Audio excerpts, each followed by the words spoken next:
Oke.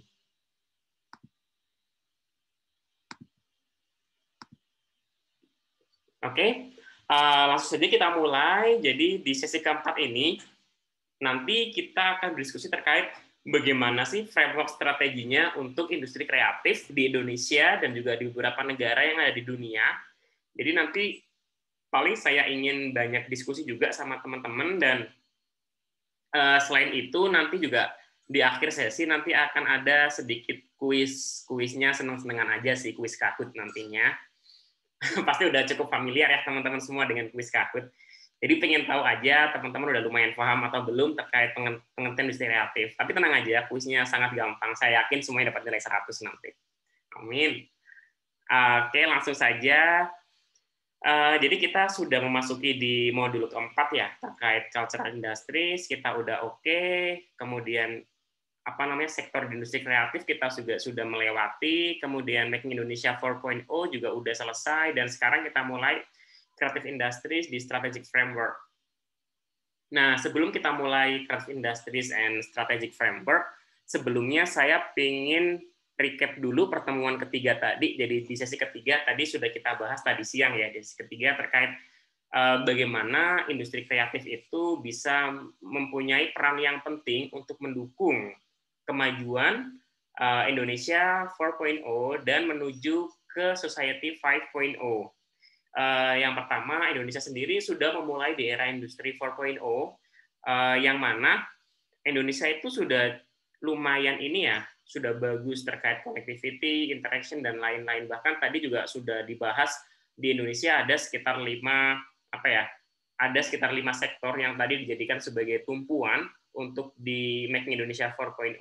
Tadi ada kuliner, kemudian ada fashion, terus ada animasi juga tadi, dan yang terakhir yang berbeda dari industri kreatif tadi yang paling seru itu ada namanya chemical ya, ngomongin bahan kimia, bagaimana ekspor impor dari Indonesia keluar seperti itu.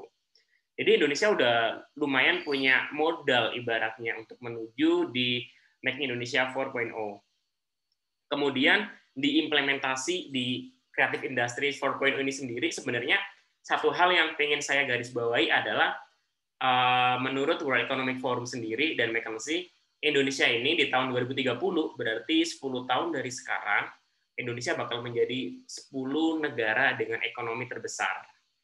Ya, saya pribadi mengaminkan saja, cuma dilihat nanti, namanya prediksi. Saya juga nggak bisa bukan tukang ramal juga ya, tapi ini dari media dan dari World Economic Forum, yang mana Indonesia diramalkan bakal menjadi 10 negara ekonomi terbesar di tahun 2030, dan dari penelitian terakhir saya juga, saya sempat membaca dari McKinsey bahwa Indonesia ini dijuluki sebagai the sleeping giant cat atau the sleeping giant apa gitu. Pokoknya salah satu raksasa terbesar yang sedang tidur. Jadi di negara-negara di dunia itu meyakini bahwa Indonesia tinggal nunggu disentil aja nih, tinggal tunggu triggernya aja supaya bisa maju dan bisa berkembang, bahkan mengalahkan negara-negara yang lainnya seperti itu. Dan tadi juga saya sudah melihat teman-teman semuanya sudah presentasi, pitching tadi ya 2-3 menit, walaupun pada akhirnya molor, bahkan sampai 1 jam totalnya. Dari sana saya melihat bahwa ada optimisme dari diskusi teman-teman tadi bahwa Indonesia, setiap sektor di industri kreatif itu punya peluang besar untuk menjadikan Indonesia bangun dari tidurnya. Jadi nanti semoga nggak jadi sleeping giant lagi ya. Semoga di 2030 benar-benar Indonesia jadi top 10 biggest economic country in the world. Semoga seperti itu. Jadi itu adalah poin dari sesi 3 tadi ya teman-teman ya, semoga sudah cukup paham. Nah, kemudian di sesi sekarang ini sebenarnya nanti bakal lebih banyak diskusi lagi terkait ini teman-teman, para scientific framework on creative economy development strategy. Kayaknya bahasanya serius banget ya. Saya mau coba biar lebih fun aja deh, karena ini kayaknya serius banget, nanti kalian ngantuk. Karena saya baca jurnalnya juga lumayan serius sebenarnya. Dan sebenarnya kalau untuk teman-teman sendiri, kan sekarang kuliah di S2 Manajemen Desain, terkait keilmuan ekonomi kreatif seperti ini sebenarnya tidak bukan diwajibkan yang harus paham-paham amat sebenarnya, karena masing-masing kalian punya background yang beda-beda ya. ada yang fokus ke fotografi, ada yang desain, ada yang animasi, atau mungkin bahkan ada yang advertising dan lain-lain. Tapi sebenarnya introduction to creative industries ngomongin terkait development strategik ini sebenarnya lebih ke arah buat memperkaya pengetahuan teman-teman aja, bahwa setiap negara itu mereka punya rules-nya sendiri, punya policy-nya, setiap daerah punya policy apa sih yang diambil, dan itu bakal ngefek banget sama kehidupan teman-teman tadi. Karena pada akhirnya kalau misalnya di sebuah daerah atau sebuah negara mengambil policy kebijakannya A, otomatis itu bakal ngefek ke industri-industri di bawahnya. Walaupun teman-teman nanti misalnya fokusnya adalah ke industri fashion misalnya, jelas itu nanti bakal ngefek banget terkait apa sih yang dijadikan Indonesia sebagai patokan policy-nya itu seperti apa. Nah ini teman-teman, jadi di sore ini kita bakal membahas 7 hal ini, tapi kayaknya nanti nggak akan lama ya, saya khawatir teman-teman pada bosen dan ngantuk, karena serius banget untuk yang materi keempat ini, sekedar perkenalan aja, jadi nggak usah bingung, nggak usah frustasi, nggak usah depresi. Nanti kita diskusi aja. Kalau misalnya saya minta buat speak up, ajukan aja apa namanya, ya speak up aja, salah nggak apa-apa. Kita pengen tahu aja teman-teman kayak gimana. Nah, teman-teman dari Scientific Framework on Creative Economy Development Strategy ini sebenarnya ada 7 hal yang paling utama. Yang pertama adalah National Competitiveness Approach, kemudian ada Industrial Portfolio Approach, kemudian ada National Collaborative Approach, ada National Problem Based Approach. Jadi sebenarnya terkait pendekatannya ini sesuai dengan apa yang bakal mereka lakukan. Ada yang fokus ke kompetitif, ada yang fokusnya bikin ekosistem, ada yang fokusnya bagaimana core dari orang-orangnya ini di-upgrade lagi sehingga kreatif kelasnya lebih naik seperti itu. Nah, kita akan coba mengulik sedikit demi sedikit dari masing-masing teori yang ada buat peningkatan ekonomi kreatif ya, teman-teman ya. Oke. Pertama kita coba diskusi terkait ini teman-teman ya, National Competitiveness Approach. Jadi kita ngomongin terkait bagaimana pendekatan nasional secara negara ya, tapi ini ngambilnya ke competitiveness. Jadi ngambilnya adalah ke kompetisi. Nah, teman-teman, di sini bentar, kayaknya ada yang ngecat, saya coba lihat dulu.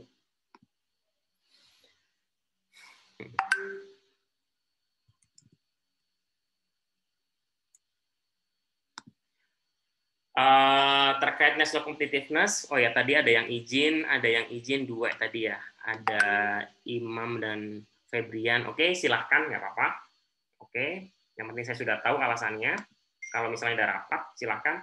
Nah, ini teman-teman terkait national competitiveness. Jadi sebenarnya kalau national competitiveness approach ini adalah sebuah pendekatan dari sebuah negara atau daerah yang mana ingin meningkatkan kreatif ekonominya dengan meningkatkan kompetisi, dengan meningkatkan jiwa kompetitifnya.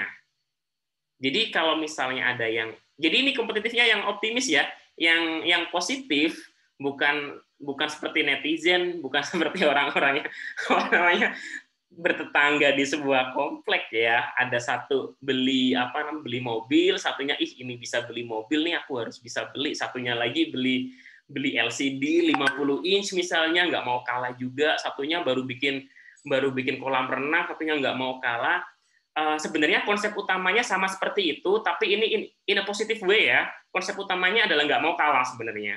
Jadi membuat suatu hal ya, kompetisi di sebuah negaranya, nggak mau kalah dengan negara tetangga, nggak mau kalah dengan masing-masing industri, dan itu dijadiin sebuah treatment khusus sehingga negara tersebut bisa terus tumbuh, bisa growth seperti itu.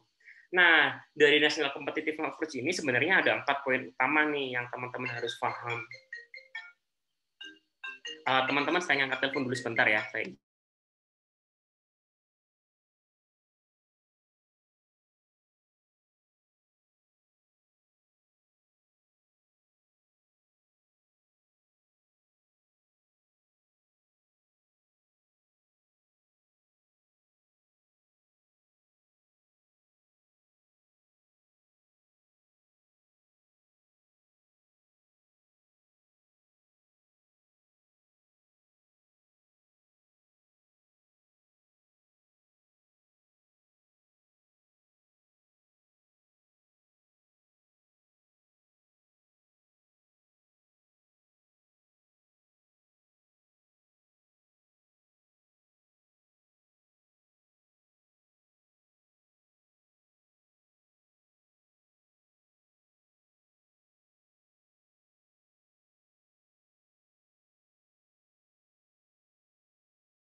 Oke, halo teman-teman, maaf tadi ada sedikit gangguan. Oke, kita lanjut lagi ya. Kita lanjut lagi. Oke, udah jam 4. Oke, sekarang kita lanjut lagi terkait tadi masih National Competitiveness Approach. Jadi ada 4 pilar utama dari teori yang pertama ini, National Competitiveness Approach. Yang pertama adalah dari input condition, dari bagaimana sih inputnya dari industri kreatif itu sendiri. Tadi kan inputnya itu kan banyak, tapi sebenarnya kalau ngomongin industri kreatif, ngomongin input adalah dari si pelaku ekonomi kreatifnya itu sendiri sebenarnya. Tadi kan ada sekitar 16 dan sekarang berubah menjadi 17 tuh. Nah, masing-masing pelaku ekonomi kreatif itu sebenarnya adalah input itu sendiri. Nah, dari competitiveness itu yang pertama dilihat adalah dari faktor kondisi dari input itu sendiri yang pertama. Kemudian yang kedua dilihat dari demand, dilihat dari permintaan, dilihat dari permintaan. Kemudian yang ketiga itu dilihat dari strateginya dari si rival. Kita sekarang ngomongnya adalah strategi kompetisi. Otomatis untuk memajukan industri kreatif, kita harus melihat rival kita di sekitar kita, negara kita seperti apa. Termasuk yang keempat adalah terkait bagaimana support dukungan dari industri yang ada di sekitarnya. Nah, National Competitiveness Approach ini sebenarnya adalah sebuah pendekatan yang mana ibaratnya kayak membebaskan gitu sih, kayak bahasa kasarnya membebaskan untuk ekonomi kreatif itu sendiri untuk bertumbuh dengan memberikan kompetisi, kayak melegalkan gitu. Nah, sebenarnya National Competitiveness Approach ini bisa dilihat misalnya contoh konkretnya kayak di Singapura, teman-teman. Kayak di Singapura. Di Singapura itu mereka negaranya sangat kecil, bahkan mereka itu bukan nggak punya ya, sangat minim sekali sumber daya alamnya. Tapi mereka adalah fokusnya adalah bagaimana peningkatan kondisi dari inputnya itu sendiri, dari core kreatif ekonomi playernya itu kayak gimana.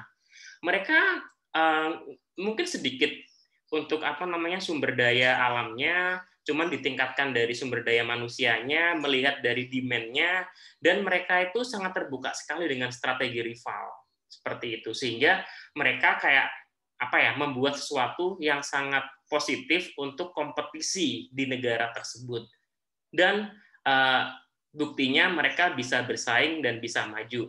Cuman di sini perlu digarisbawahi bahwa National Competitive Approach atau mungkin pendekatan-pendekatan yang lain belum tentu yang terbaik atau lebih baik daripada yang lain ya. Tolong semuanya digarisbawahi seperti itu. Saya ngasih contoh di Singapura ini adalah misalnya contoh yang berhasil ya. Tapi yang jelas tidak semua negara kalau misalnya ngambil pendekatan ini belum tentu akan seberhasil Singapura. Karena beda-beda keadaannya, dari inputnya seperti apa, demand-nya seperti apa, strateginya dari rival seperti apa, termasuk support dari industri seperti apa. Masing-masing berbeda, seperti itu. Oke, kemudian yang kedua, di sini lebih ke ini ya, kita masih ngomongin terkait yang tadi, seperti yang saya bilang tadi, ada demand, ada supporting industries, ada faktor condition of inputnya, jadi manusianya seperti apa, kemudian ada strategi, structure, and rivalry, jadi bagaimana sih buat kerivalan dengan orang-orang sekitarnya, kompetisinya, karena memang pendekatannya adalah kompetisi. Ini sebenarnya diungkapkan yang pertama, ini mengadopsi dari teorinya dari Porter Diamond sih, tahun 90.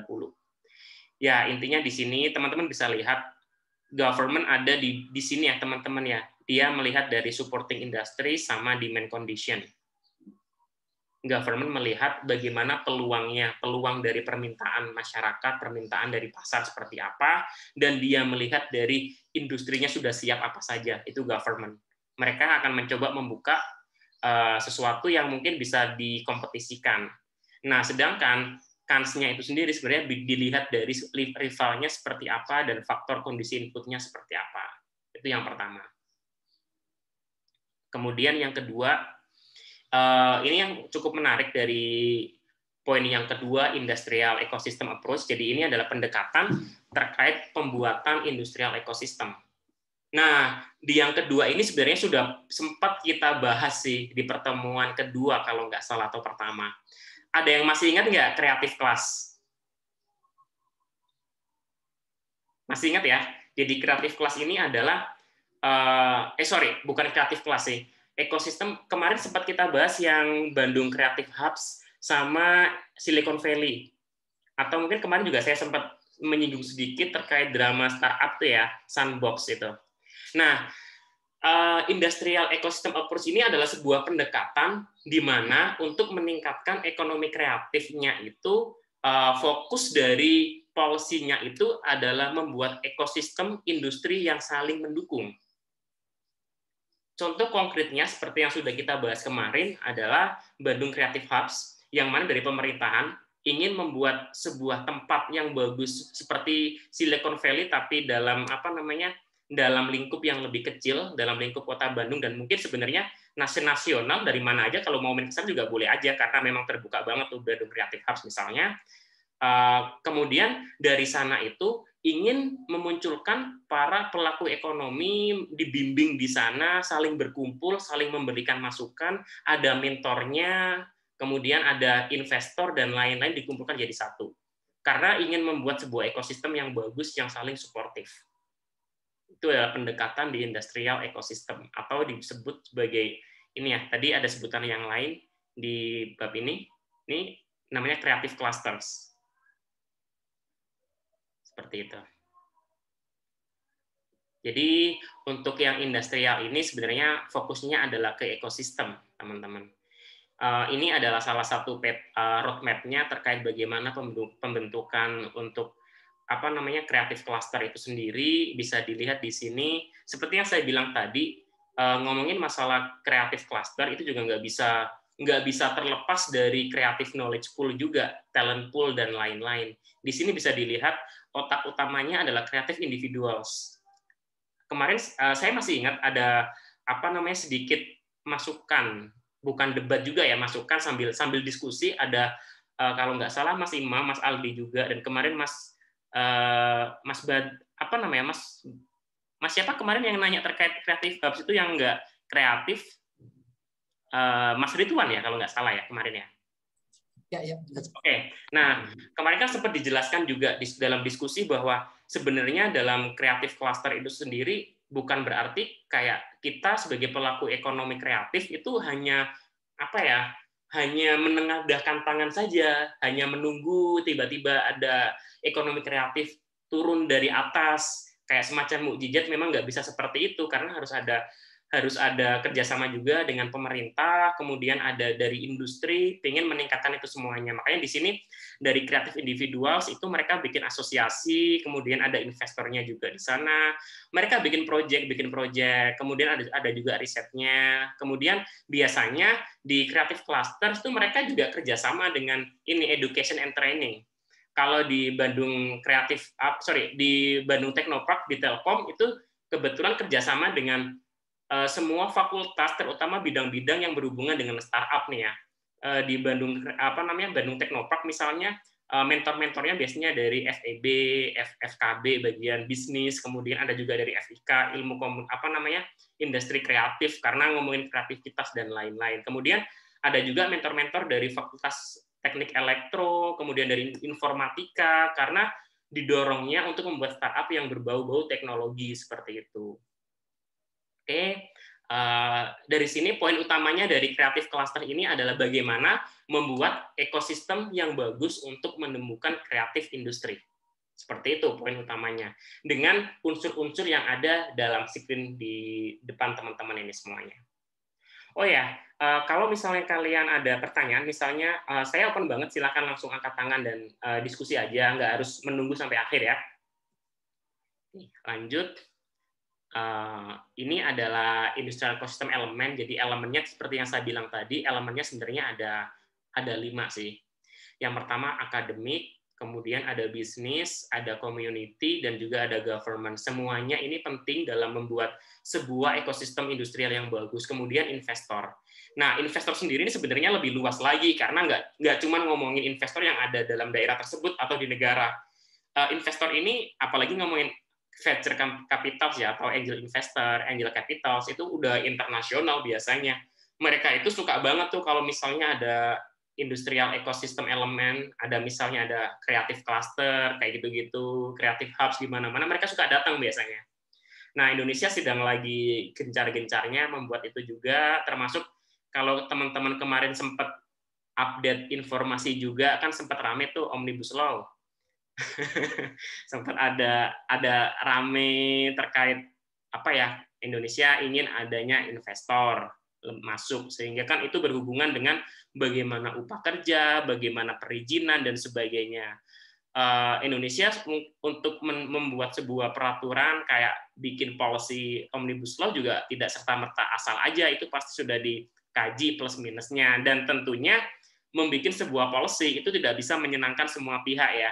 Teman-teman kemarin juga lihat demo di berbagai macam daerah, penolakan terkait omnibus law, karena memang dianggap dengan adanya omnibus law ini kan pada akhirnya orang-orang kecil dibayarnya jadi murah, kemudian mempermudah perizinan masuk investor ke Indonesia, khawatirnya ekonomi kita semakin tertindas karena dimilikin sama orang-orang yang ada di luar seperti itu. Mungkin itu adalah dari sisi para pekerja ya, employee ya. Cuman kalau dilihat sisi dari employer maupun investor, hal itu bagus karena bisa membuat orang-orang bakal masuk ke dalam, pengen investasi apa, pengen membuat apa, seperti itu. Saya di sini tidak akan diskusi banyak terkait plus minus atau kayak gimana, karena kita sedang tidak ngomongin terkait property law atau misalnya hukum hal kayak gitu ya. Cuman sekedar pengayaan aja, salah satu impact dari industrial ecosystem ini adalah yaitu tadi itu kayak misalnya omnibus law untuk membuat cluster investor lebih bagus, investor lebih tertarik buat masuk ke Indonesia.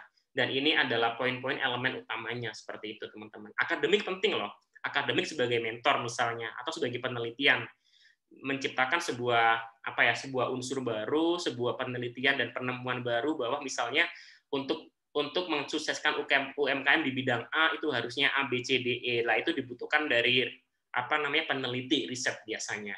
Dari bisnis, dari community, ini community penting juga. Nah, community di sini ini adalah kembali lagi ke para core-nya, yakni si kreatif kelas itu sendiri, orang-orang ekonomi kreatif. Oke. Kemudian yang ketiga terkait ini, pendekatan industrial portfolio.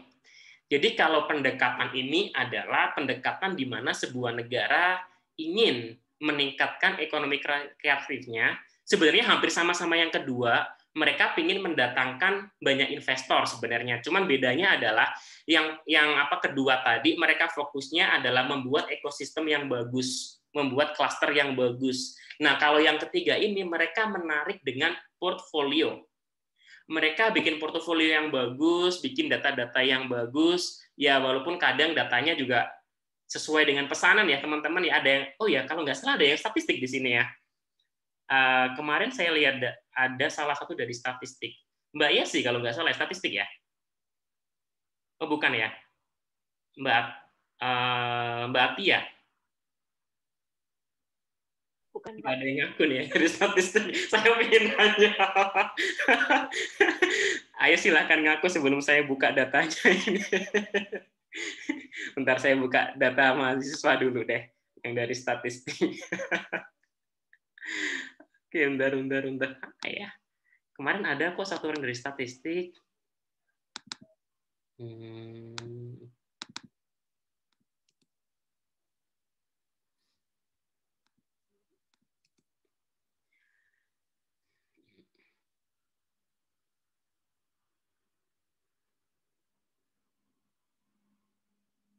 Ini Siti Fauzia. Dia nggak ikut ya. Tahu aja nih ya, dia sebelum ditanya udah nggak datang kelas nih. Nggak, sebenarnya di sini saya cuma mau memastikan dan mau diskusi sama terutama yang tahu paham data. Jadi terkait portofolio dan lain-lain, teman-teman harus jeli sih sebenarnya. Nggak cuma hanya sebuah negara harus bikin policy untuk mendatangkan para investor, itu kan mereka bikin portofolio bagus supaya mereka datang ya. Tapi sebenarnya terkait portofolio itu, teman-teman juga harus jeli apakah portofolionya benar sesuai dengan tujuan, apakah portofolionya itu memang datanya seperti tersebut, karena banyak sekali portofolio itu sebenarnya hanya permainan kata-kata sebenarnya. Data itu sebenarnya nggak boleh dan nggak bisa untuk dimanipulasi karena data itu memang harus benar apalagi yang dipublikasikan. Tetapi biasanya yang menjadi pertanyaan adalah data itu digunakan untuk kepentingan apa dan itu ngefek kepada kalimat-kalimat dari pengumpulan data yang digunakan. Termasuk sebenarnya sampel juga sangat sangat penting nih sampel. Kalau misalnya nih ya, kita mau ngomongin Bandung mau dibagus-bagusin misalnya, dibagus-bagusin ngomongin terkait ekonomi kreatif atau misalnya industri apa, misalnya industri sepatu misalnya. Mungkin bisa lihat ke Cibaduyut atau apa dan sebagainya, misalnya salah satu contoh di sana sudah bagus. Tetapi bisa saja ada di daerah-daerah tertentu mungkin belum bagus misalnya. Tapi kalau misalnya mau benar-benar jujur akan disurvei semuanya industri sepatu. Tapi kalau misalnya mau bagus, ya udah dicari yang maju-maju aja. Dan itu berlaku dimanapun sih terkait politik dan kepentingan sebenarnya terkait kepentingan industrial portfolio. Jadi sebenarnya kalau ngomongin terkait poin yang ketiga portofolio industri pendekatannya lewat ini sebenarnya tergantung dari kepentingan politiknya seperti apa dan nantinya bikin portofolio seperti apa. Ini kayak semacam make up banget sih untuk yang ketiga ini. Make up banget. Nah, bagaimana mereka bikin portofolio yang bagus. Kemudian yang keempat nih ya. Yang keempat kita ngomongin terkait creative place approach. Teman-teman, creative places approach ini adalah teman-teman di sini ada yang familiar dengan istilah kota cerdas nggak? Smart city? Oke. Aku pengen dengan ide komentar atau opini terkait smart city tadi yang ngangguk-ngangguk. Tadi saya lihat Mas Aldi sama Mas siapa tadi? Mas Ridwan kayaknya. Aku pengen dengar dari Mas Aldi dulu deh. Silakan. Menurut Masnya, creative city itu seperti apa sih?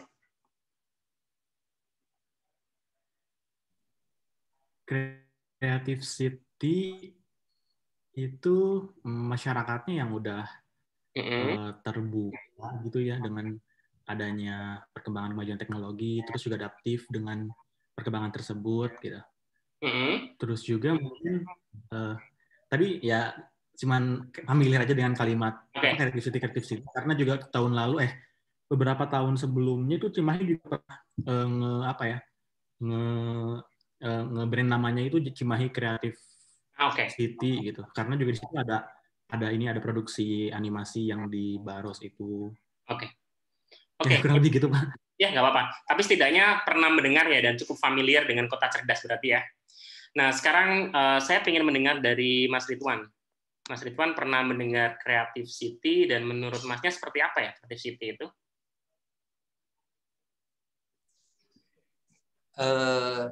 Sebetulnya kalau misalkan yang saya dengar secara simpelnya adalah mengintegrasikan sistem informasi sih. Itu satu, seperti halnya ketika ada pembuatan surat-surat semuanya disatukan di satu tempat. Mungkin salah satunya itu sih. Oke, thank you. Terkait Creative City sendiri, bentar nih masih nanti ya. Creative City, sebenarnya Creative City itu adalah lebih ke arah gini teman-teman. Ini antara perpaduan antara creative cluster dengan creative class sebenarnya. Creative class nanti bakal kita bahas setelah ini. Jadi kalau creative class itu adalah fokus ke orangnya nih ceritanya. Tapi kalau yang creative cluster itu adalah fokus ke cluster, bikin ekosistem seperti yang saya ceritakan tadi. Cluster, ada creative hubs, ada Silicon Valley, dan lain-lain. Nah, kalau Creative City, ini kayak perpaduan mereka mengembangkan dari manusianya, harus berpengetahuan, harus smart, dan juga sistem di kota itu sendiri harus menghubungkan itu, harus harus mendukung itu. Ada aplikasi-aplikasi tertentu, jadi terkait bagaimana ada pelayanan itu harus terintegrasi semuanya datanya, kemudian ada pengawasan yang terintegrasi secara kota menyeluruh. Bahkan kalau ngomongin Creative City itu biasanya sangat identik dengan kayak ruang kominfo yang besar, ada ada layar panel gitu. Dulu ketika tahun 2018 saya ingat, saya dulu pernah jadi salah satu tim untuk ini, soalnya salah satu tim untuk penilaian Creative City di Indonesia. Kan waktu itu tahun 2017 itu dari Indonesia, dari Presiden Jokowi dulu bikin sebuah program yang mana ingin membuat 100 kota cerdas dunia sebenarnya. 100 kota cerdas Indonesia. Nah, di sana 1 kota cerdas itu adalah target dia sampai 2019, walaupun kemarin nggak sempat tercapai ya. Cuman di setiap tahunnya itu ada semacam undangan dan ada seleksi. Jadi kota-kota yang diseleksi itu kayak mereka mengirimkan portofolio mereka. Misalnya ada aplikasi apa aja yang udah digunakan di kota tersebut. Kemudian misalnya selain aplikasi, pelayanannya apakah sudah terintegrasi apa dan sebagainya. Terus kemudian bagaimana mereka mengidentifikasi dan memantau dari kotanya seperti apa. Kalau ada pengaduan apakah mudah, gampang, dan sebagainya. Sebenarnya Creative City seperti itu, Creative City. Contoh konkretnya kemarin kalau Creative City yang sudah masuk bagus tuh bisa dilihat Jakarta, Bandung, Surabaya seperti itu. Apalagi sekarang kalau Bandung saya lihat di info Bandung di Instagram itu cukup ramai ya. Kalau misalnya kayak di pinggir jalan ada tukang bakso, ada orang yang mau melanggar jalan kemudian diumumkan di speaker. Itu bagus sih. Maksudnya cara yang cukup kreatif karena untuk para pengguna jalan yang misalnya mau melanggar diingatkan langsung. Karena sistem dalam kota mereka bisa memantau itu, setiap titik-titik kota bisa dipantau seperti itu. Nah, itu adalah inti dari Creative City seperti itu. Walaupun sebenarnya pada realitanya masih sangat banyak sekali kekurangan untuk menuju ke sana. Contoh kecil aja nih ya, KTP misalnya, KTP. KTP, gimana ya ngomongnya KTP nih ya. Kan tahu sendirilah teman-teman, KTP ini proyeknya udah sangat lama sekali dan bahkan sempat menjerat beberapa pemegang kekuasaan policy maker waktu itu di kementeriannya juga kan beberapa yang ketangkep karena korupsi juga kan. Padahal kalau ngomongin masalah EKTP dan lain-lain, kalau di negara-negara luar sana kebetulan saya karena dulu kuliah di UK juga, jadi kayak tahu bagaimana sistemnya kayak sistem ada kayak semacam KTP gitu, itu sudah terintegrasi dengan semuanya teman-teman. Saya di sana dulu tuh cuma hanya megang satu kartu doang, itu kalau misalnya mau ke rumah sakit, mau ke bandara, mau kemana, ya udah semuanya itu udah terintegrasi. Mau misalnya kesehatannya kayak gimana, kemudian ada asuransi apa dan sebagainya, semuanya udah terintegrasi. Jadi kalau misalnya kartu itu hilang, ya misalnya kartu itu hilang, ya udah tinggal bikin kartu itu satu itu aja. Nah, sekarang kemarin saya masih ingat tahun kemarin saya sempat kehilangan dompet ceritanya.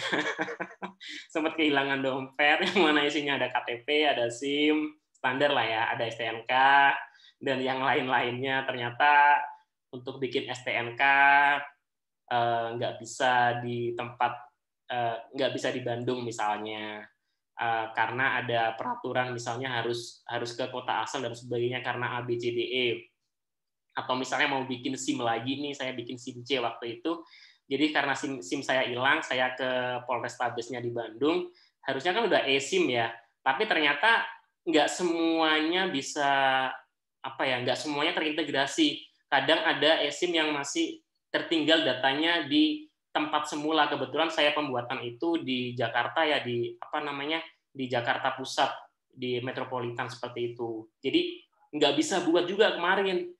Bahkan KTP sendiri lucu sih, KTP sendiri bahkan pada akhirnya ya udah saya bikin lagi, saya balik ke Lamongan, ke tempat keluarga saya di sana dulu. Dan sebenarnya kayak bener-bener semuanya pada akhirnya ketika dompet hilang ya udah kita harus mengurus A, B, C, D, E di tempat masing-masing gitu loh, betapa ribetnya itu. Nah, kalau kita ngomongin Creative City, satu hilang ya udah bikin satu itu aja, nggak akan rempong biasanya. Ya semoga nanti Indonesia bisa menjadi contoh-contoh Creative City yang bagus di beberapa kota seperti itu. Jadi intinya Creative City teman-teman, jadi kayak perpaduan antara Creative Cluster dengan Creative Class yang mana mencerdaskan masyarakatnya di sana supaya bisa memanfaatkan teknologi dan sistem yang sudah dibuat. Jadi si pemerintah ini dia bikin sistem yang bagus, ada pengawasan yang bagus, ada servis yang bagus, dan si masyarakatnya juga smart, bisa menggunakan itu dengan bagus juga, harus teredukasi juga seperti itu. Kita lanjut. Oh ya, kalau misalnya ada yang mau nanya, silakan banget ya, saya open banget. Next, yang kelima ini ada creative core approach. Seperti yang saya bilang tadi, creative core approach ini adalah fokus ke orang-orangnya. Creative class sebenarnya fokus ke people centered development. Ini seperti teori yang disampaikan oleh Richard Florida sebenarnya. Itu udah tahun 90-an dulu sih terkait creative core approach ini. Sebelum kita memasuki era ekonomi kreatif dan sebagainya, tahun 90-an sudah mulai itu ada teori-teori yang mana mengungkapkan peningkatan kreativitas kreatif core dari manusianya sendiri itu sangat bisa untuk meningkatkan ekonomi kreatif seperti itu. Nah, untuk kreatif core ini sendiri ada 3 poin utama yang mau saya jelaskan. Yang pertama, the human factors, the fundamental driver of innovation. Jadi yang pertama, manusianya itu sendiri, si pelaku kreatif ekonomi. Jadi kalau ngomongin kreatif class, kreatif core itu adalah manusianya itu menjadi fundamental, sesuatu yang penting, menjadi driver dari inovasi. Tanpa ada manusia, berarti nggak ada inovasi, nggak ada kreatif class. Jadi benar-benar manusia ini yang penting, sumber daya manusianya. Yang kedua, the connected human factors, the heart of innovation. Jadi selain dari manusianya sebagai apa ya, ibaratnya fundamental dari SDM-nya itu sendiri, si manusianya itu benar-benar harus paham dan tahu terkait inovasi dan kayak semacam punya pemikiran apa ya, punya pemikiran yang harus bikin inovasi seperti itu untuk manusianya. Karena kalau ngomongin masalah manusia untuk skill dan lain-lain, sebenarnya skill itu kan banyak banget ya. Ada skill people, ada hard skill dan sebagainya. Cuman salah satu core utama dari creative core ini adalah heart of innovation. Jadi kayak benar-benar si manusia ini harus nggak puas dengan apa yang sudah dia dapat. Harus pengen bikin inovasi, terus bikin inovasi, terus seperti itu. Itu adalah poin yang kedua. Kemudian yang ketiga adalah human-centric innovation, yakni inspired talent is the engine of innovation. Jadi kayak semacam dari setiap inovasi yang sudah ada adalah mereka ya pada akhirnya bertumpu lagi pada manusianya. Karena manusianya adalah otaknya. Jadi ini sebenarnya kalau ngomongin creative class ini tuh sangat berhubungan erat dengan society 5.0 sebenarnya. Karena walaupun cerdas-cerdasnya AI misalnya, tetap aja mereka butuh manusia buat pengawasan. Dan walaupun inovasinya itu udah tingkatan yang sangat tinggi, tetap manusia itu harus mengawasi itu, nggak bisa benar-benar dilepaskan. Itu adalah salah satu poin dari creative core seperti itu, creative class. Oke, ini adalah buku-buku yang buku-buku yang sesuai dengan creative class Richard Florida ya, seperti yang saya bilang tadi. Ini bukunya cukup hits kalau teman-teman punya dana budget lebih, mungkin bisa cari-cari karena menurut saya buku ini cukup penting sih kalau misalnya teman-teman ada di bidang ekonomi kreatif, apalagi sekarang kalian kuliah di S2 Manajemen Desain. Jadi kan ini lebih ke arah bagaimana fokus dari teman-teman ini sebagai core dari ekonomi kreatif Indonesia ini bisa lebih maju. Bisa banget nih saya rekomendasi teman-teman baca buku ini. Dan ini di tahun 2015 ini adalah kota-kota dengan kreatif kelas terbaik di dunia. Jadi ada New York, London, sama Paris ini yang paling utama, 3 besar. Kemudian San Francisco, disusul di Singapura. Ini lumayan membanggakan sih Singapura di Asia Tenggara kita masuk dalam 5 besar karena memang orang-orang di sana ya memang cukup kreatif. Untuk apa aja mereka suka banget bikin inovasi. Ada Sydney, Los Angeles, Berlin, Tokyo, dan Barcelona. Seperti itu. Nah, kemudian yang keenam adalah problem-based approach. Jadi kalau misalnya kita ngomongin terkait pendekatan sebuah daerah atau pemerintahan untuk mengembangkan ekonomi kreatif, ada yang namanya problem-based. Nah, problem-based ini adalah pendekatan yang berdasarkan masalah-masalah yang ada, kemudian mencoba dicari solusinya. Nah, terkait problem-based itu sendiri, masalah-masalahnya sebenarnya pasti banyak banget tuh, banyak banget. Masalah itu tidak hanya dari apa yang nggak bisa dilakukan, tapi juga opportunity apa yang bisa dilakukan. Termasuk tantangan apa yang akan terjadi di masa depan. Itu juga termasuk dalam problem-based. Jadi, nggak cuma hanya aku nggak bisa ini, atau kok kayak gini, bukan kayak gitu doang, tapi juga forecasting ke depannya kira-kira kebutuhan dari masyarakat nantinya mau kemana. Nah, dalam problem base ini biasanya fokusnya ke 6 pilar ini yang teman-teman bisa dilihat. Yang pertama adalah terkait the challenge of growth. Jadi pertumbuhan ini sangat challenging sekali. Pertumbuhan di sini sangat challenging dan sangat luas. Kita bisa melihat growth-nya itu dari growth of population. Itu bisa dilihat. Itu sangat ngaruh sekali negara-negara yang punya populasi terbanyak sama negara-negara yang punya populasi kecil seperti itu. Cina, India, Indonesia itu kan sangat besar sekali. Tentu itu berbeda dengan negara-negara yang kayak mungkin sangat kecil orangnya di sana. New Zealand atau Jepang atau Swiss itu kan sangat sedikit sekali orangnya di sana. Growth-nya ini juga kita nggak cuma ngomongin populasi sih growth-nya, termasuk growth ekonomi juga. Kalau misalnya sebuah negara dengan peningkatan ekonominya sangat besar, tentu akan berbeda pendekatannya dengan ekonomi yang kecil seperti itu. Itu yang pertama terkait growth. Kemudian yang kedua ada the challenge of globalization. Jadi kayak globalisasi ini challenge-nya adalah teman-teman kalau globalisasi itu kan berarti sudah kayak dunia ini udah borderless ya. Teman-teman kalau misalnya mau nonton The Witcher 3 misalnya kan teman-teman tinggal buka Netflix. Teman-teman kalau misalnya mau nonton Attack on Titan tinggal nonton ini apa namanya manga misalnya.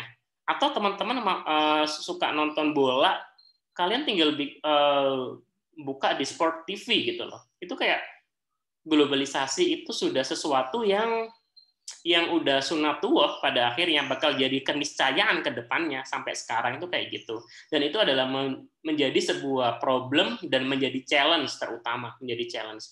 Bagaimana globalisasi ini bukan lagi menjadi ancaman, tapi menjadi sebuah tantangan. Nah, ini kembali lagi kayak misalnya yang tadi saya bilang untuk Omnibus Law, misalnya itu kan problem base-nya adalah ngomongin investor misalnya.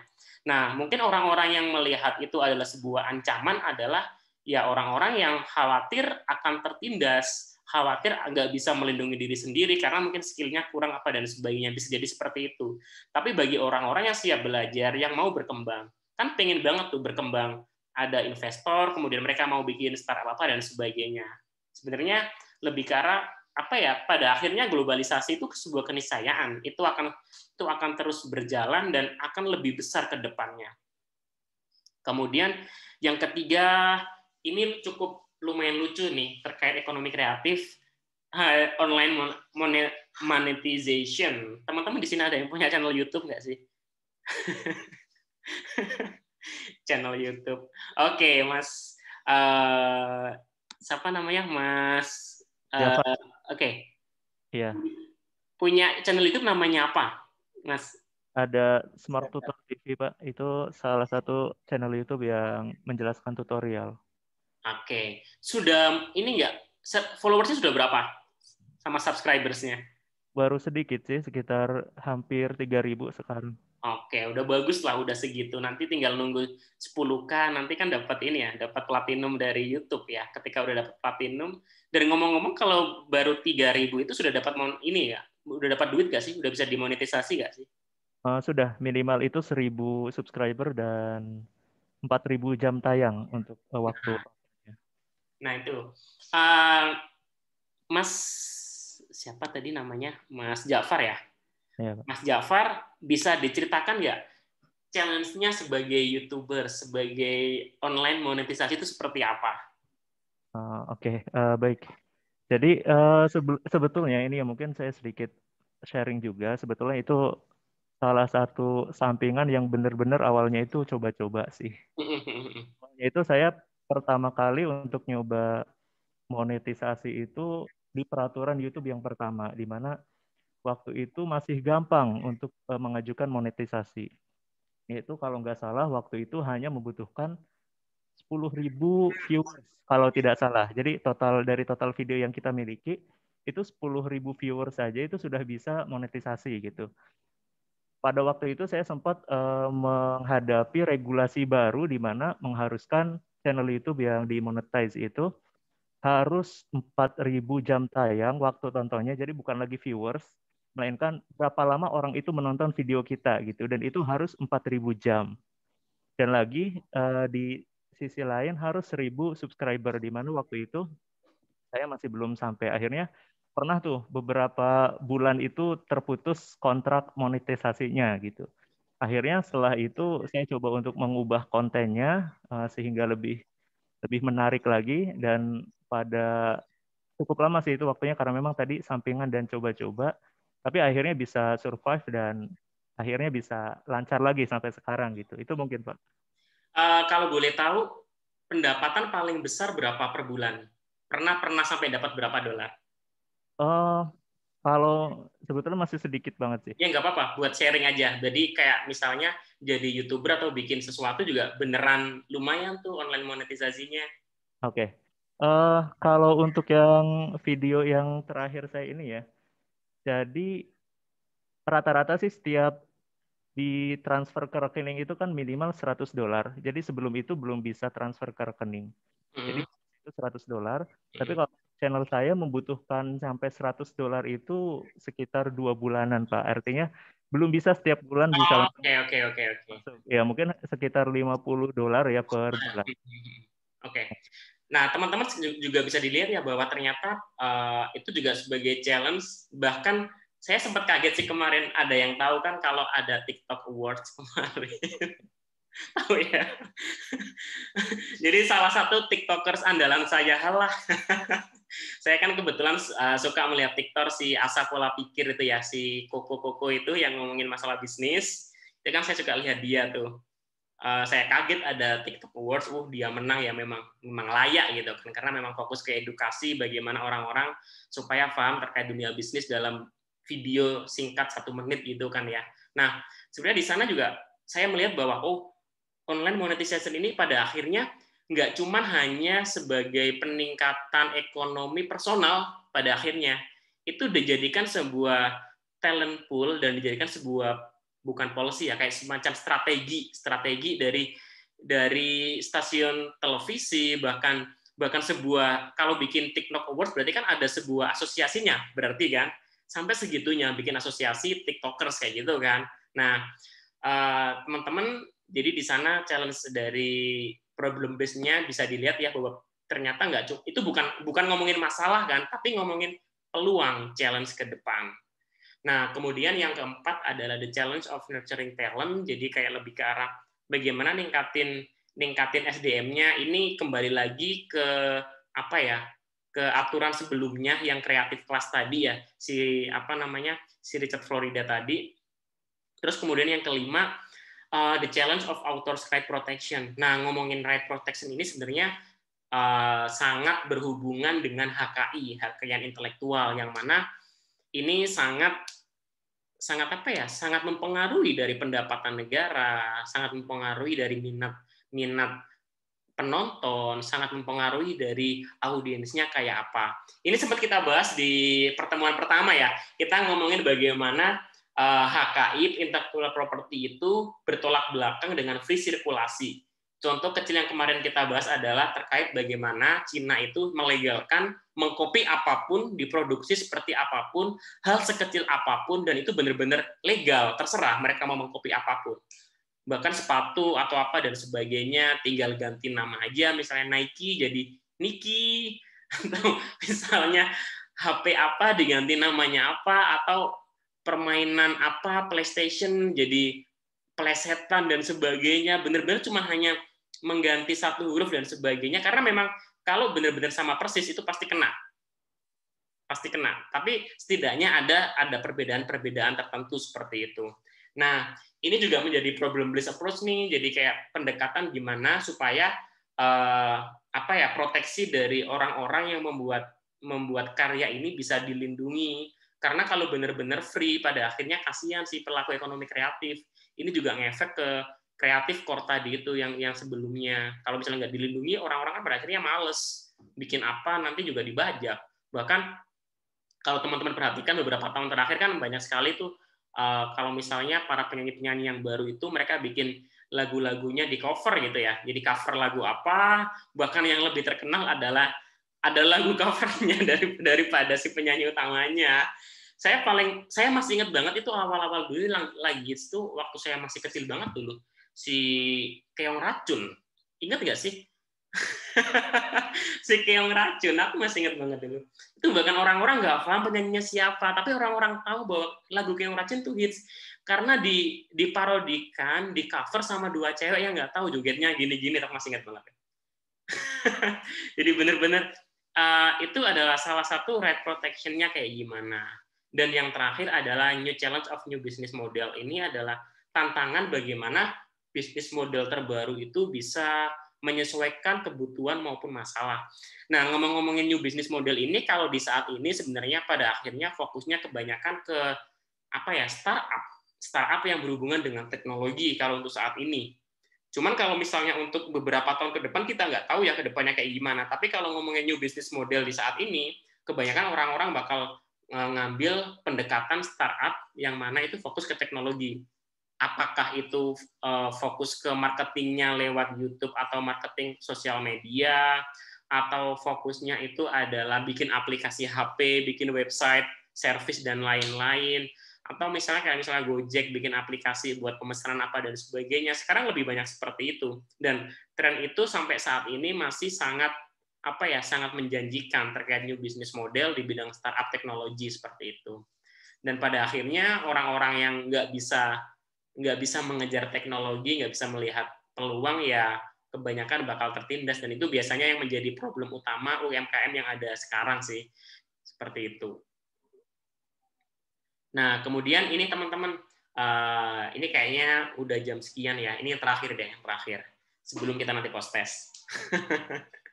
Ini yang terakhir, jadi tantangan Indonesia, teman-teman bisa dilihat di sana, model pengembangan ekonomi kreatif di Indonesia. Jadi pada akhirnya sebenarnya orang kreatif itu yang paling utama sih. Kalau nggak punya orang kreatif, mana bisa menimbulkan ekonomi kreatif. Karena ekonomi kreatif itu adalah pilarnya adalah talent, idea, dan juga strateginya untuk mengembangkan ke sana. Seperti yang pengertian ekonomi kreatif yang kemarin kita bahas. Karena untuk wealth sama job creation itu adalah output-nya aja, efek sampingnya sebenarnya. Tapi kalau nggak ada ide-ide kreatif dari manusianya, mana bisa. Nah, itu dari orang kreatif ini bisa dikembangkan ke berbagai macam ini, yang mana butuh kelembagaan untuk menaungi itu. Nah, yang pertama, tantangannya adalah sumber daya manusianya sendiri, itu kebanyakan di Indonesia masih otodidak. Jadi masih sangat kurang terkait kualitas sama kuantitasnya. Saya di sini bilang mayoritas dan bukan semuanya ya. Tentu teman-teman di sini tergolong yang termasuk minoritas itu. Karena nggak semua orang punya kemampuan dan punya kesempatan buat belajar lagi, meningkatkan kapasitas dari dirinya. Itu yang pertama, dari sumber daya manusia. Kemudian yang kedua, terkait iklim usaha belum kondusif dalam hal memulai bisnis startup. Ngomongin masalah kondusivitas ini sebenarnya tergantung juga daerah dan kebijakan policy dari masing-masingnya ya. Kebetulan kita sekarang ada di Bandung, jelas udah lumayan kondusif kalau misalnya dibandingkan dengan misalnya kita tinggal di mana ya, di Bawean misalnya. Bawean, ada yang pernah dengar Bawean nggak sih? Jangan-jangan nggak ada yang pernah dengar nih.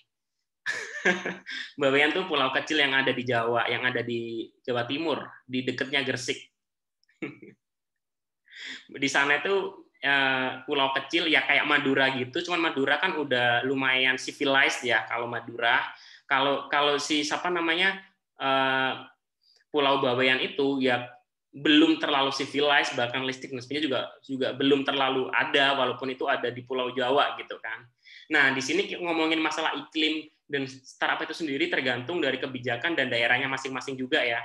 Kalau mungkin untuk Bandung, Surabaya, Jogja, Jakarta itu banyak sekali tuh kompetisi dari kementerian, dari dinas terkait untuk bikin inkubator, termasuk di Bandung juga ada Bandung Creative Hubs, ada Bandung Technopark dan lain-lain, itu bagus banget. Cuman sayangnya Indonesia terlalu luas dan tantangan dari geografinya itu lumayan juga belum bisa merata. Itu challenge buat kita semuanya. Itu yang kedua. Dan yang ketiga adalah infrastruktur dan regulasi teknologi belum optimal mendukung pengembangan industri. Ngomongin masalah infrastruktur dan berhubungan dengan teknologi, tentu kita nggak bisa terlepas dari internet ya, teman-teman ya. Internet, nggak semua daerah punya internet.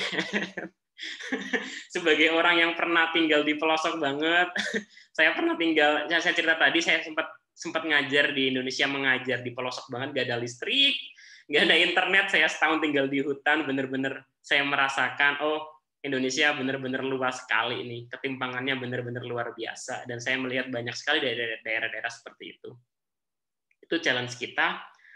Kemudian yang keempat, industri mode dan kerajinan masih menghadapi kelangkaan dan fluktuasi harga bahan baku. Sebenarnya masalah kelangkaan ini ada hubungannya dengan distribusi sebenarnya. Karena masalah kelangkaan dan sebagainya tergantung distribusinya bisa bagus apa enggak. Bisa jadi satu daerah bisa menghasilkan banyak produk atau banyak bahan baku, tapi daerah lain tidak menghasilkan itu. Nah, kalau misalnya ada distribusi yang bagus, harusnya tidak ada masalah kelangkaan. Saya sih yakin ya, masalah kelangkaan ini pada akhirnya itu berlabuh kepada distribusi, itu yang pertama. Atau mungkin permainan dari para distributor sebenarnya disimpan dulu, dijadikan langka sehingga barang itu menjadi mahal. Itu kayak akal-akalannya aja sebenarnya. Dan yang kedua, itu berhubungan dengan fluktuasi harga ya. Kalau disimpan, demand-nya banyak, tapi barangnya sedikit, jelas itu bakal lebih mahal ya. Seperti itu kayak ya prinsip ekonomi yang sangat simpel, yang paling dasar seperti itu.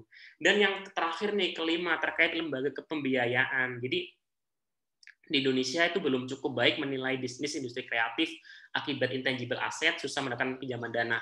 Ini saya masih ingat banget ketika saya riset untuk disertasi saya kemarin 3 tahun yang lalu di Backcraft, saya sempat bicara dengan deputi bagian keuangan ya. Jadi memang Backcraft itu waktu itu fokus banget ke startup dan mengucurkan dana ke sana, karena memang kalau kalian punya ide bikin startup dan sebagainya, ke bank nggak akan dikasih, susah. Karena itu adalah sebuah intangible thing, kalian cuma menjual ide gitu loh.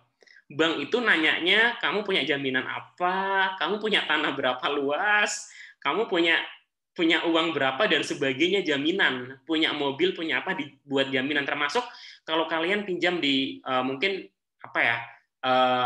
di badan-badan lainnya yang mungkin non bank misalnya, kan pasti ada sesuatu yang jadi jaminan kan ya. Nah, kebanyakan lembaga pembiayaan itu mereka masih melihat sesuatu itu harus tangible, harus bisa dipegang. Ngomongin creative industries itu adalah intangible, sesuatu yang nggak bisa dipegang. Aku punya ide, misalnya si Pak Nadiem bikin Gojek dan sebagainya, kalau nggak ada yang mendanai dan sebagainya akan susah sekali juga di awalnya. Tapi kan intangible things sampai saat ini juga masih menjadi challenge banget, karena lembaga-lembaga pembiayaan seperti itu butuh sesuatu yang fisik. Ya, untungnya sekarang sudah banyak kementerian, dinas, dan lain-lain berlomba-lomba untuk membiayai sebuah bisnis kompetisi seperti itu. Nah, teman-teman mungkin itu kayaknya dari saya, ini poster terakhir saya. Semoga teman-teman di sini jadi Avengers. Jadi Avengers semuanya, jadi bisa menjadi Avengers of Creative Economy seperti itu. Jadi mungkin itu dari saya terkait Creative Industries and introduction-nya 4 sesi ini. Saya masih ada post test sedikit nih ya, sedikit post test. Langsung aja kita mulai karena udah waktunya jam 4.55 ya, supaya kita segera selesai ya teman-teman ya. Saya buka dulu. Tenang aja, post testnya gampang banget kok, post testnya sambil merem juga pasti lulus kok, insya Allah. Oke, teman-teman silakan buka Kahoot. Silakan buka Kahoot semuanya. Buka Kahoot, silakan masukkan namanya, nama lengkap ya, biar saya tahu nanti nama lengkap aja.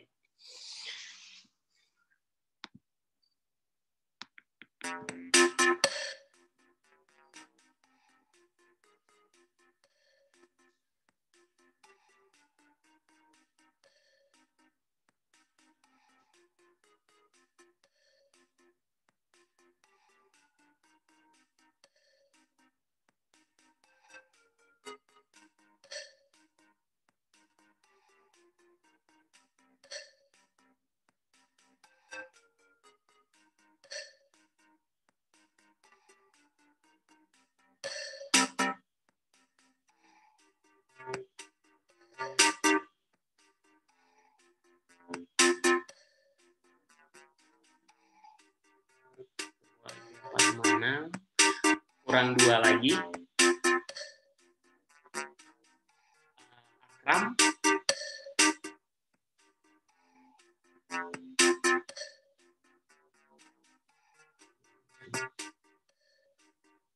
Kurang 2 ya, Jafar sama Akram.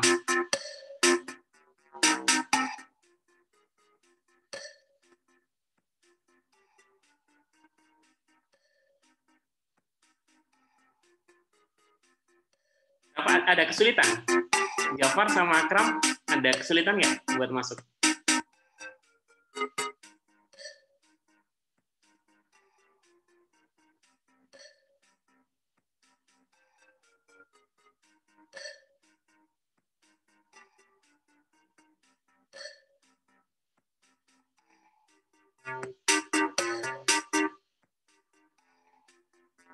Oke. Tinggal 1. Akram gimana? Kesulitan buat masuk atau gimana? Sudah, Pak. Kamu kesulitan buat masuk Kahoot-nya? Sudah masuk, Pak. Oke. 6 ya. Kita mulai sekarang. Siap, start.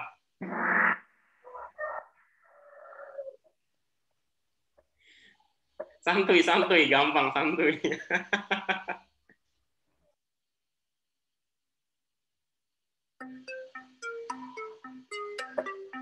Satu sektor industri kreatif Indonesia yang tidak ada di UK ada. Kemarin sudah sempat kita bahas.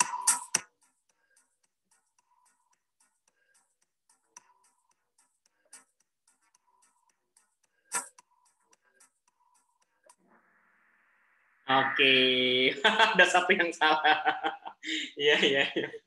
Ya, teman-teman, sambil belajar juga kita mengulas. Kemarin sudah kita bahas perbedaan utama di UK kan ada 13, Indonesia ada 16, dan sekarang berkembang jadi 17 seperti itu. Dan satu yang cukup unik di Indonesia adalah kuliner, karena memang di Indonesia budayanya sangat banyak makanan yang ada di setiap daerah, dan kuliner dianggap menjadi salah satu faktor untuk pendapatan income terbanyak di Indonesia, seperti itu. Oke, next.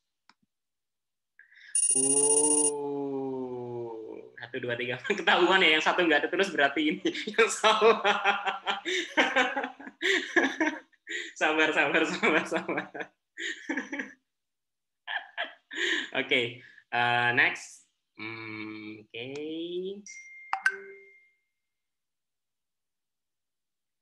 Sektor industri kreatif terbaru adalah di Indonesia. Sektor industri kreatif terbaru yang ada di Indonesia. Animasi benar semuanya. Oke, udah nggak perlu dijelasin ya, karena semuanya udah cukup jelas. Next.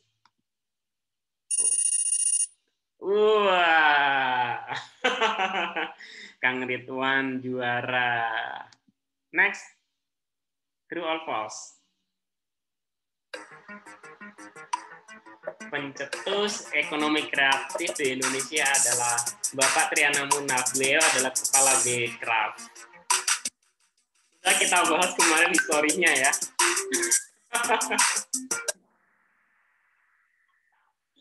Oke, ada 4 yang salah, 2 yang benar. Bentar, ini tahu atau ngarang ini ya? Ada yang benar siapa sih? Saya penasaran yang benar siapa. Oke, Joshua sama Ridwan berarti yang Jafar Sotik sama Joshua. Joshua mau tanya dulu, Mas Joshua. Berarti siapa kalau gitu? Kalau tidak salah menteri yang tahun 2009, Pak. Ya, namanya siapa? Saya lupa namanya, Pak. Bu apa gitu, lupa, Pak. Oke. Kalau gitu Jafar gimana? Ya, Pak. Kan kamu juga benar kan? Kalau tidak salah, Ibu Mari Elka Pangestu, Pak. Oke, siap. Ya. Jadi di Indonesia itu yang pertama memang mengimpor industri kreatif ke Indonesia itu memang beliau, seperti itu. Oke, next. Ini yang barusan kita bahas nih, yang bukan merupakan strategic framework kreatif industri adalah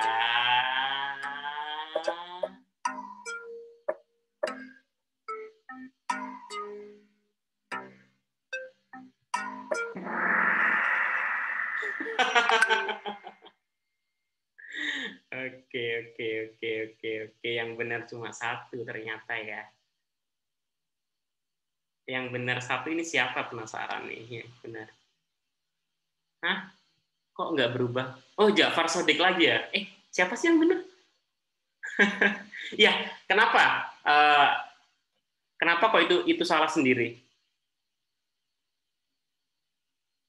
Kenapa, Pak? Kamu kan benar sendiri itu. Enggak, ini salah Pak, saya Pak di sini. Gak ada yang benar, Pak. Gak ada yang benar. Enggak, yang benar satu tadi, yang benar satu, yang benar. Gak ada, Pak. Gak ada.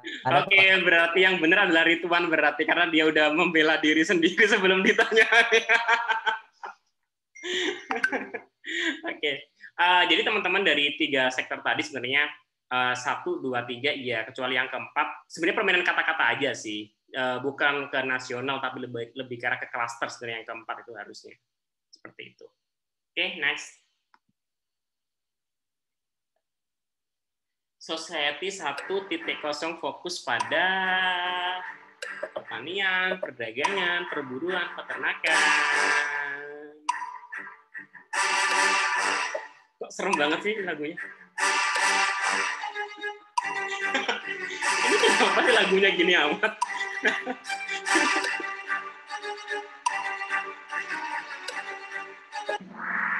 Oke, nice. Oke, semuanya pasti ingat ya, berarti memang Society 1.0 memang orang-orang zaman dahulu fokus ke perburuan, hunting society. Next, terakhir. Wow, nggak berubah-berubah ya. Oke, next terakhir.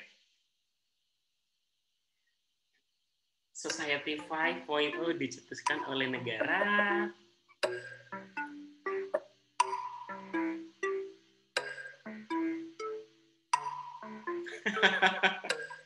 Nggak boleh buka Google loh ya.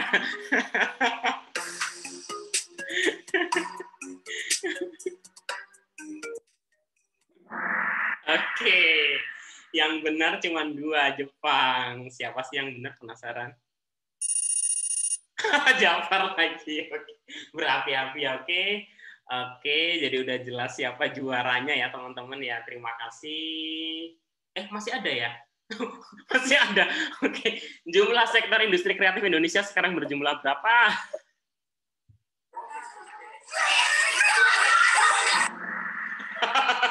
Benar semuanya.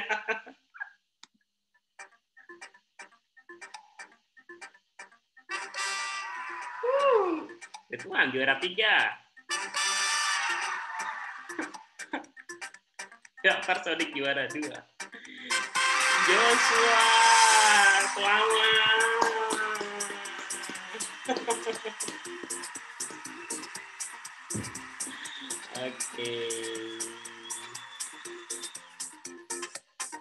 Oke teman-teman, mungkin cukup sekian dari saya. Terkait perkenalan terkait industri kreatif, dan semoga materi kuliah kita selama 4 sesi selama 2 hari ini bisa menjadi modal teman-teman nantinya buat besok untuk mengarungi bahtera kehidupan di S2 Manajemen Desain Fakultas Industri Kreatif Telkom University angkatan tahun 2021 2022 lah, seperti itu. Oke, mungkin cukup sekian dari saya. Sebelum saya tutup dulu, teman-teman ada yang mau menyampaikan ini nggak? Menyampaikan opini, kesan-kesan atau apapun sebelum saya tutup?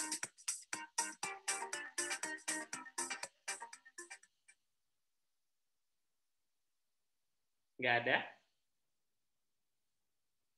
Nggak ada? Oke. Kalau misalnya nggak ada, nggak apa-apa. Terima kasih ya teman-teman ya. Tetap semangat. Dan saya harapkan teman-teman semuanya di sini nantinya bakal jadi para pelaku ekonomi kreatif, baik itu di bidang pengambil kebijakan, di public policy sektor, ada juga yang di bagian si workers-nya, bagian ekonomi kreatif bikin sesuatu produknya, mungkin ada di bidang advertising dan lain-lain, tapi yang pasti saya yakin teman-teman di sini semuanya punya jiwa kreatif dan insya Allah akan berguna bagi bangsa dan negara, seperti itu. Itu dulu saya cukupkan, sudah jam 5 juga, udah lebih 6 menit juga. Terima kasih untuk waktunya, tetap semangat untuk berkuliah dan semoga tetap bertahan sampai lulus mendapatkan master ya nanti ya teman-teman ya. Sampai ketemu di mata kuliah yang saya ampuh nantinya. Oke, terima kasih. Assalamualaikum warahmatullahi wabarakatuh. Waalaikumsalam warahmatullahi Waalaikumsalam. Pak. Terima kasih Pak.